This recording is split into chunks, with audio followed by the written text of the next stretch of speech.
Geda gedi geda oh.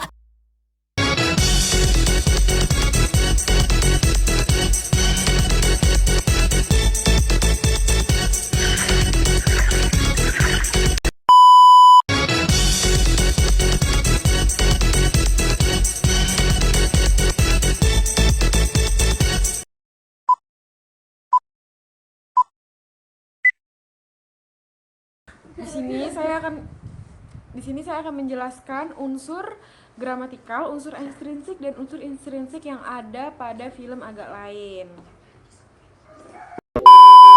Oke guys, jadi sebelum aku cerita nih tentang unsur-unsur selanjutnya, aku bakal cerita tentang sepenggal aja film agak lain. Jadi kalian tuh bisa, apa sih film agak lain ini gimana sih? Karena dia kan baru rilis tahun 2024 kemarin dan belum tersedia di platform manapun. Jadi kayaknya belum banyak nih yang tahu tentang film agak lain.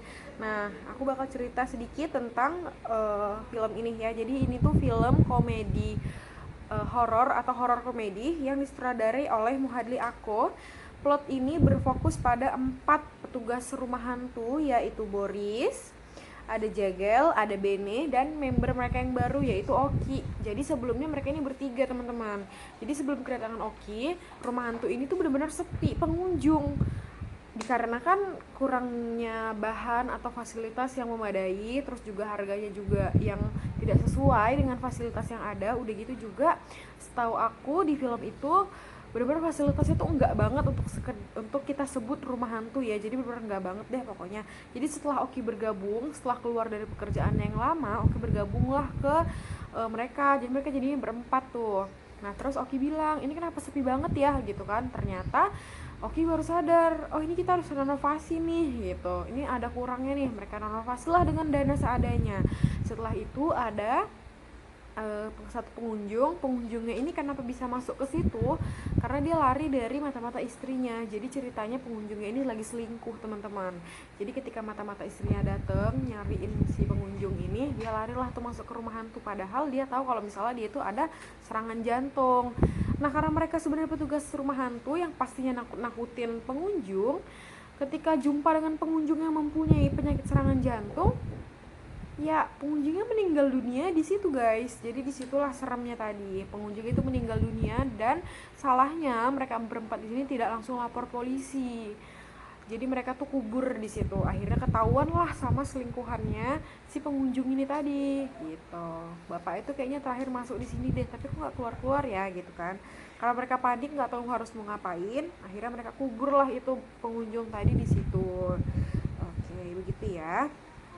Nah, karena takut mendapatkan masalah, jadi mereka tuh memutuskan untuk mengubur mayat tersebut di dalam rumah hantu itu. Jadi eh, mereka nggak tahu mau ngapain, bingung, takut jadi tersangka juga, takut malah rumah hantunya ini ditutup padahal baru direnovasi dengan dana mereka tadi, dengan tabungan mereka tadi. Nah, jadi akhirnya gara-gara mayat yang ada di situ yang tidak dikubur sesuai dengan tempatnya, akhirnya rumah hantu itu menjadi viral karena jadinya bener-bener serem karena bener-bener ada hantunya guys. Nah itu dia. Sementara itu polisi itu kan mulai menyelidiki nih hilangnya pengunjung tersebut. Keempat petugas rumah hantu tersebut harus menghadapi rasa bersalah dan mencoba mengetahui nih apa yang sebenarnya terjadi pada malam kejadian berlangsung seperti yang udah aku ceritain tadi. Nah, jadi di setiap karakter memiliki konflik dan permasalahan yang berbeda-beda. Jadi misalnya Boris yang bohong tentang jadi Boris nih bohong sama orang tuanya kalau misalnya dia itu ternyata jadi tentara di tempat rantauan, padahal enggak, dia ternyata cuma jadi petugas rumah hantu. Jagel yang memiliki hutang budi, hutang ada juga Jagel yang memiliki hutang judi nih sama teman-temannya, itu juga banyak nominalnya. Sementara ada Bene yang berusaha memperjuangkan cintanya, katanya cintanya butuh mahar yang banyak, sedangkan mereka hanya petugas rumah hantu. Jadi mereka di situ tuh benar-benar bingung sama masalah mereka pribadi. Sedangkan ada Oki yang berusaha untuk menyembuhkan penyakit ibunya. Jadi mereka berempat ini sebenarnya punya masalah masing-masing yang pada saat itu tuh jalan satu-satunya itu cuman mereka harus banyak duit. Nah, begitulah tadi kenapa rumah hantu itu jadi rame dan viral karena beneran ada hantunya. Hantunya itu tadi siapa? Ya orang yang meninggal di tempat kejadian tersebut. Tapi mereka harus tetap bertanggung jawab karena mayat yang mereka simpan di rumah hantu tersebut tetap diselidiki polisi sampai mereka menemukan pelakunya. Nah, selanjutnya aku bakal cerita tentang latar. Kita sudah tahu bahwa latar itu ada 3, latar tempat, latar situasi, latar waktu. Jadi di sini aku bakal sedikit membahas tentang latar yang ada di film ini. Latar tempat ini ada pasar malam, pasar rumah hantu tadi, pasar malam tadi.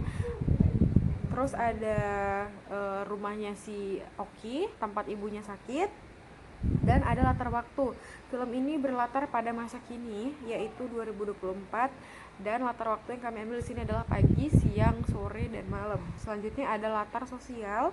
Film ini berlatarkan masyarakat Indonesia yang memiliki budaya dan tradisi yang kaya.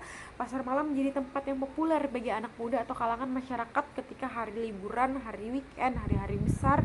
Biasanya beberapa pihak menyediakan pasar malam sebagai ajang tempat berkumpul, dan juga ada yang berjualan untuk membantu UMKM, ada juga yang cari duit di sana, ada juga yang menghambur-hamburkan duit. Jadi pasar malam itu termasuk budaya masyarakat Indonesia ketika mereka sedang liburan atau weekend pada malam harinya. Tempat orang pacaran tuh juga banyak tuh di situ guys. Terus ada latar budaya nih. Nah, jadi film ini berlatarkan budaya Indonesia yang memiliki kepercayaan atau tradisi yang kuat. Rumah hantu menjadi salah satu atraksi populer nih yang menantang nih bagi mereka yang berani. Siapa yang takut hantu? Siapa yang gak takut hantu? Nah, jadi mereka uji nyali di situ guys. Jadi mereka menjadi salah satu atraksi yang tempat atau rumah hantu menjadi salah satu tempat populer di pasar malam. Dan keempat, petugas tersebut harus menghadapi konsekuensi dari tindakan mereka yang menyembunyikan aksi kesalahpahaman kematian dari pengunjung tadi. Jadi mereka di sini tidak membunuh, hanya saja terjadi kesalahpahaman gitu ya. Terus ada latar psikologis nih, ini yang terakhir. Jadi banyak sekali film-film sebenarnya menceritakan tentang latar psikologis suatu cerita. Jadi di sini aku bakal bahas penting bahwa latar psikologis ini termasuk penting ya untuk kita bahas, karena di sini supaya kalian tahu bahwa latar psikologis yang kompleks itu adalah ketika keempat petugas rumah hantu tersebut memiliki konflik dan masalah pribadi yang berbeda-beda. Ini pasti berat banget ya guys, apalagi ada yang mau meminang anak orang, butuh uang banyak, ada yang mau mengobati ibunya, ada yang bilang sama ibunya dia jadi orang sukses di tempat rantau, ada yang mau menyelesaikan masalah utang piutang judi tadi nih. Jadi ini kan masalah yang besar sebenarnya, ya kan? Nah, ini adalah salah satu efek yang ditimbulkan dari ketakutan mereka karena tidak mampu menemukan jalan keluar selain menutupi kasus kematian pengunjung tadi. Jadi sampai situ kalian paham ya? Nah, selanjutnya ada peribahasa nih. Aku juga akan bahas beberapa peribahasa di sini. Jadi di film agak lain ini ada peribahasa utama, yaitu peribahasa yang memiliki makna tidak biasa atau aneh. Jadi agak aneh ini, tidak biasa atau aneh lah, yang jarang kita temukan lah gitu kan.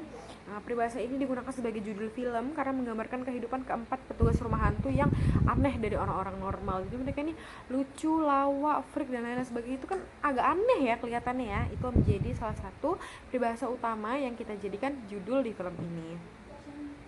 Selanjutnya ada rumah hantu yang tidak menyeramkan, merupakan peribahasa yang memiliki makna sesuatu yang tidak sesuai dengan harapan. Ya, peribahasa ini yang digunakan untuk menggambarkan rumah hantu yang tidak menyeramkan dan tidak sesuai dengan harapan pengunjung. Jadi siapa sih yang mau ke tempat yang tidak sesuai ekspektasi kita? Kan buang-buang duit ya kan. Seharusnya selanjutnya ada peribahasa yang digunakan dalam dialog. Selanjutnya ini ada peribahasa kita harus membuat rumah hantu ini lebih menyeramkan. Ya, merupakan peribahasa yang memiliki makna kita harus membuat sesuatu yang lebih baik. Ya, kita harus cari ide, kita harus berpikir apa yang akan kita lakukan supaya ini hasilnya jauh lebih baik gitu. Peribahasa ini digunakan oleh keempat petugas rumah hantu untuk menggambarkan keinginan mereka atau membuat rumah hantu ini menjadi lebih baik. Ya, selanjutnya ada kita tidak bisa mengubah masa lalu, tapi kita bisa mengubah masa depan. Nah, ini relate banget nih buat teman-teman yang lagi berada di posisi sekarang. Jadi jangan pernah memandang ke masa lalu guys, fokus aja ke masa depan. Sesuai dengan peribahasa, kita nggak bisa mengubah apapun yang telah berlalu, apapun yang telah terjadi, apapun yang telah kita lewati. Jadi kita akan fokus ke masa depan. Peribahasa ini digunakan oleh salah satu petugas rumah hantu untuk menggambarkan keinginan mereka untuk mengubah masa depan mereka dan pola pikir mereka pastinya. Selanjutnya ada peribahasa yang digunakan dalam cerita kebohongan yang tidak disengaja. Nah, ini gara-gara kasus tadi nih, kasus pengunjung yang meninggal di tempat itu ada di rumah hantu itu karena kebohongan yang tidak disengaja ini merupakan peribahasa yang memiliki makna sesuatu yang tidak disengaja tapi memiliki konsekuensi. Jadi ini nggak bisa nyalahin siapa-siapa karena ini kan nggak sengaja, tapi dia ada konsekuensinya. Jadi kita harus tanggung, guys. Peribahasa yang digunakan untuk menggambarkan kebohongan yang tidak disengaja oleh keempat petugas rumah hantu tersebut yang memiliki konsekuensi yang ternyata berbahaya atau tidak terduga. Rasa bersalah yang tidak terduga nih, ya, rasa bersalah yang tidak terduga merupakan rasa bersalah yang tidak terduga. Ya, ini adalah salah satu peribahasa yang memiliki arti sesuatu yang tidak terduga tetapi memiliki dampak yang besar. Jadi ini tuh nggak sengaja tapi dampaknya ternyata sebesar ini ya, guys. Jadi kita tuh harus hati-hati dalam membuat tindakan. Ayo dipikir lagi sebelum kita berbuat sesuatu, ya. Ini adalah salah satu bentuk rasa bersalah keempat petugas rumah hantu tersebut yang memiliki dampak besar ke kehidupan mereka, ya. Nah, aku bakal analisis gramatikal di film Agak Lain tahun 2024 ini. Jadi yang pertama ada kalimat berita, yaitu rumah hantu ini tidak menyeramkan, atau kalimat berita yang menyatakan fakta bahwa memang benar adanya rumah hantu ini nggak cocok dibilang rumah hantu karena nggak serem sama sekali. Selanjutnya ada subjek, yaitu rumah hantu, predikat yang tidak menyeramkan, dan objeknya tidak ada. Selanjutnya ada kalimat tanya, apa yang harus kita lakukan untuk membuat rumah hantu ini menjadi lebih menyeramkan. Itu udah jelas ya, supaya kita lebih menggunakan, kita bertanya nih, apa yang harus kita perbaiki, apa yang harus kita benahi supaya rumah hantu ini menjadi laris manis gitu. Selanjutnya ada kalimat perintah, kita harus membuat rumah hantu ini lebih menyeramkan. Nggak mau tahu, pokoknya ini harus berjalan, pokoknya ini rumah hantu harus laris supaya ada gaji, supaya ada omset. Nah, begitu. Selanjutnya ada kalimat menjemuk, kita harus membuat rumah hantu ini menjadi lebih menyeramkan, tapi kita juga harus memastikan bahwa pengunjung tidak terlalu takut untuk memasukinya. Jadi ada masukan, ada kritik, dan ada inisiatif nih dari para pekerja tersebut, ya. Kalimat majemuk yang terdiri dari dua keluasa yang dihubungkan dengan konjungsi, yaitu keluasa 1, kita harus membuat rumah hantu ini lebih menyeramkan. Keluasa 2, tapi kita juga nggak boleh membuat pengunjung takut untuk masuk ke dalam. Nah, konjungsinya itu ada di bagian tapi. Selanjutnya ada kalimat pasif, rumah hantu ini telah dibuat lebih menyeramkan. Kalimat pasif yang menyatakan bahwa subjek telah dikenal, ya. Jadi ini adalah suatu kata untuk meyakinkan para pengunjung, tapi juga nggak membuat pengunjung takut nih untuk masuk ke dalam karena nggak terlalu serem gitu ya jatuhnya. Dengan demikian, analisis gramatikal dalam film Agak Lain 2024 dapat membantu kita memahami struktur kalimat dan cara penggunaan bahasa di dalam film tersebut. Selanjutnya ada kalimat yang mengandung perumpamaan nih, ya kan?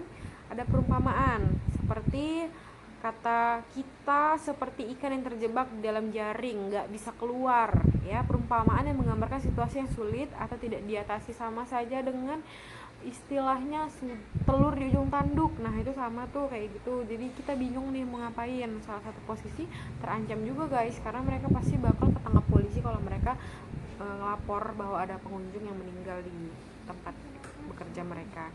Selanjutnya ada rumah hantu ini seperti sebuah labirin, tidak ada jalan keluar. Nah, perumpamaan yang membuat situasi yang membingungkan dan tidak ada jalan keluar. Kayak kita tuh bingung, terus kita tuh mau berbuat apa sih supaya ada jalan keluar nih di rumah hantu ini.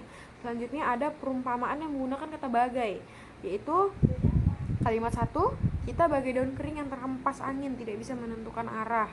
Selanjutnya ada kalimat 2, rumah hantu ini bagai sebuah gua yang gelap dan menakutkan. Perumpamaan yang menggambarkan situasi yang menakutkan dan tidak bisa diatasi. Selanjutnya ada perumpamaan yang menggunakan kata laksana. Kalimat pertama ada kita laksana kapal yang terdampar di pantai, tidak bisa berlayar lagi. Perumpamaan yang menggambarkan situasi yang tidak bisa diatasi dan tidak bisa bergerak lagi. Rumah hantu ini laksana sebuah istana yang mewah dan menakjubkan. Perumpamaan yang menggambarkan situasi yang menakjubkan dan tidak bisa diatasi, ya, begitu ya. Selanjutnya ada perumpamaan dengan menggunakan kata bagikan. Kita bagikan burung yang terjebak di dalam sangkar, tidak bisa terbang lagi. Kalimat kedua ada rumah hantu ini bagaikan sebuah cermin yang memantulkan bayangan kita sendiri. Perumpamaan yang menggambarkan situasi yang memantulkan keadaan kita sendiri, ya, seperti kita melihat diri kita sendirilah gitu di keadaan orang lain. Nah, Semoga kata-kata atau kalimat perumpamaan ini dapat memperjelas atau menggambarkan situasi keadaan yang ada di dalam film tersebut. Selanjutnya ada kita akan menganalisa makna kalimat yang ada di dalam agak lain. Jadi kalimat pertama itu adalah kita harus membuat rumah hantu ini lebih menyeramkan. Maknanya ada beberapa nih yang bakal aku jelasin. Contohnya ada makna harfiah, kalimat yang berarti bahwa keempat petugas rumah hantu itu harus membuat rumah hantu mereka lebih menyeramkan agar pengunjung merasa takut. Jadi tertarik ya kan, ada tantangannya, ada challenge-nya gitu. Terus yang kedua ada makna implisit, yaitu kalimat yang berarti bahwa keempat petugas rumah hantu harus bekerja sama dan menggunakan kreativitas mereka untuk membuat rumah hantu mereka lebih menarik dan menyeramkan. Selanjutnya ada makna simbolis. Rumah hantu dapat diartikan sebagai simbol dari ketakutan dan kecemasan yang dialami manusia. Dengan membuat rumah hantu lebih menyeramkan, keempat petugas rumah hantu dapat diartikan sebagai upaya untuk menghadapi dan mengatasi ketakutan dan kecemasan tersebut. Selanjutnya ada kalimat apa yang harus kita lakukan untuk membuat rumah hantu ini lebih menyeramkan. Jadi maknanya tuh ada banyak ya. Ada mereka untuk mencari kalimat ibarat kalau kalimat harfiahnya itu mereka cari ide, mereka cari cara supaya rumah hantu mereka tuh lebih rame. Gimana ya caranya, pakai fasilitas yang gimana ya, temanya itu gimana ya gitu. Terus yang kedua ada makna implisit. Mereka tuh kesulitan cari ide, mereka tuh kesulitan cari tema, mereka tuh pengen yang beda tapi dengan dana seadanya tuh gimana. Selanjutnya ada makna simbolis. Pertanyaan ini dapat diartikan sebagai simbol dari pencarian dan eksplorasi yang dilakukan oleh manusia untuk menemukan jawaban atas pertanyaan-pertanyaan yang ada di hidup mereka. Kayak kok bisa ya aku tuh keutang, kelilit judi gitu kan, kata petugas itu gitu. Jadi tapi harus tetap cari ide gitu. Nah, ada juga kalimat kita tidak bisa mengubah masa depan yang lalu, ada juga kalimat kita tidak bisa mengubah masa lalu, tapi kita bisa mengubah masa depan. Ya, jadi kita hanya fokus ke masa depan, jangan toleh lagi ke belakang. Kalau kamu berada di hutan, kamu menemukan pohon yang sama, itu artinya kamu tersesat, ya. Itu makna harfiahnya adalah bahwa petugas rumah hantu tersebut tidak bisa mengubah kejadian-kejadian yang telah berlalu. Ketidaksengajaan si pengunjung yang udah tahu kena serangan jantung malah masuk ke rumah hantu. Mereka udah tahu ini ketidaksengajaan malah makin diam aja, ya kan sama-sama salah tuh. Terus ada makna implisit bahwa pekerja dari petugas rumah hantu tersebut harus belajar dari kesalahan mereka yang lalu untuk lebih mengakui bahwasannya memang itu suatu ketidaksengajaan dan menerima bahwa kalau mereka ngakuin itu ya mau nggak mau itu ditutup tempatnya untuk menggunakan pengalaman tersebut dan membuat keputusan yang lebih baik di masa depan. Selanjutnya ada makna simbolis. Ya teman-teman, makna simbolis ini dapat diartikan sebagai simbol dan perjuangan manusia untuk menghadapi dan mengatasi kesalahan-kesalahan mereka di masa lalu. Jadi mereka belajar dari kesalahan masa lalu.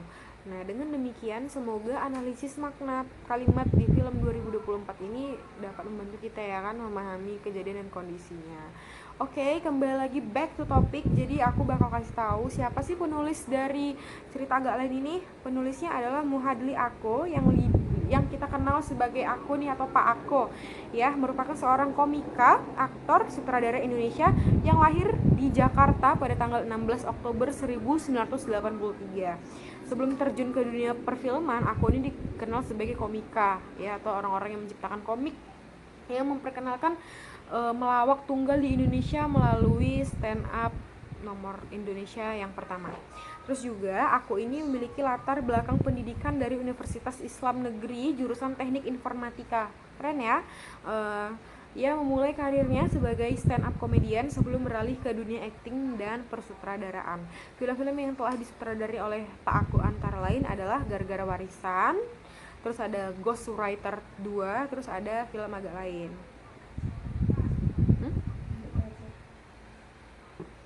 Dan juga di sini dapat informasi bahwa dia juga ada film Induk Gajah. Ya, dalam film agak lain ini Pak Aku berperan sebagai sutradara dan penulis skenarionya. Film ini merupakan film horor komedi yang menceritakan tentang perjuangan 4 sahabat dalam menghidupi atau perjuangan hidup mereka supaya rumah hantu tersebut tetap berjalan, nggak sepi pengunjung tuh, ya kan. Film ini telah ditonton lebih dari 10 juta penonton dan menjadi film terlaris di Indonesia pada tahun 2024 kemarin. Nah, selanjutnya aku akan membahas tentang tokoh atau karakter yang ada di film Agak Lain. Jadi ada tokoh utama, ada Boris, ada Jegel, ada Bene, ada Oki.